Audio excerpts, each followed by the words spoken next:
Honourable members, the next entity I understand that members wish to debate is the Tertiary Education Commission. The question therefore before the committee is that the report of the Education and Science Committee on the 2009-2010 financial review of the tertiary education be noted. Mr. Chair.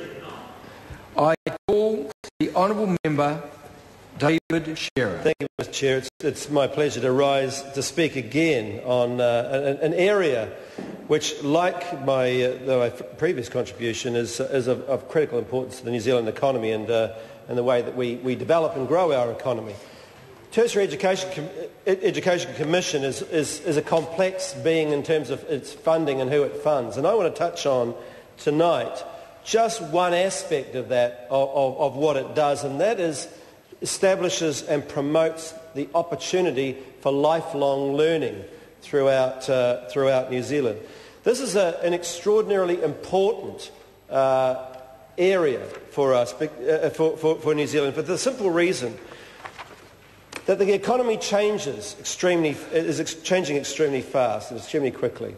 And as that economy changes, we want people to be able to engage and move with those changes. We also want to be able to cater for those who step out of the workforce for various reasons and step back into it again and need to upskill once more in order to join and become profitable members of our society.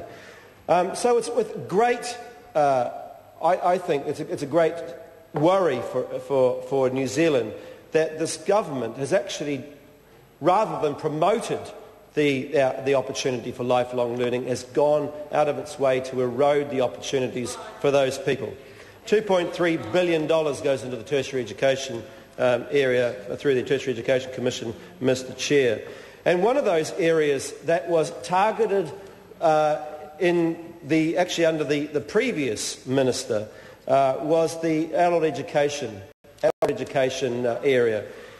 For a mere $13 million of that vast amount of money, we stripped out what had become an institution in New Zealand, what had helped countless numbers of New Zealanders re-enter the workforce. So for more than about 100 years, a number of myself included, thousands and thousands of New Zealanders re-entered the workforce, second chance education, reskilling, upskilling, a different way of getting back into the workforce through having their skills renewed and joining into the education system. We once had 212 schools involved in night school. Now we have, Mr. Chair, 24. 24. It's disgraceful. It's absolutely disgraceful for $13 million out of a budget of $2.3 billion. PricewaterhouseCoopers said that the benefit cost was 70 to 1. 70 to 1, and yet we still stripped it out. And this Mr. Chair, I thought actually he might have had a different approach from his predecessor. But yet in this budget, the over 55s, and we can say, well, maybe the over 55s should be thrown onto the scrap heap. Maybe we don't have to have those people upskill and reskill. But actually, 55 now and in the future is actually a very young age, and they will go on to be working members of society, perhaps well into their 70s. Yet those people can't get loans. We have discriminated against older people from being able to get loans, yet those are the very people that have paid their taxes for about 40-odd years who are not able to get and have access to loans anymore. And to compound the problem, Mr. Chair, we've also added to that people who are on part-time, who are part-time students. Those part-time students now can't get their course-related costs. Those people tend to be women who have gone out of the workforce, perhaps for childbearing, and now want to move back into it again.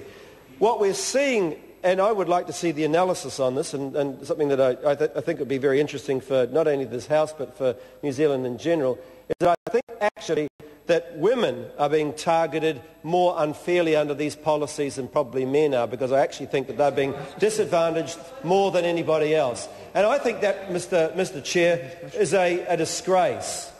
It's an absolute disgrace. We should be encouraging people to get back into the workforce.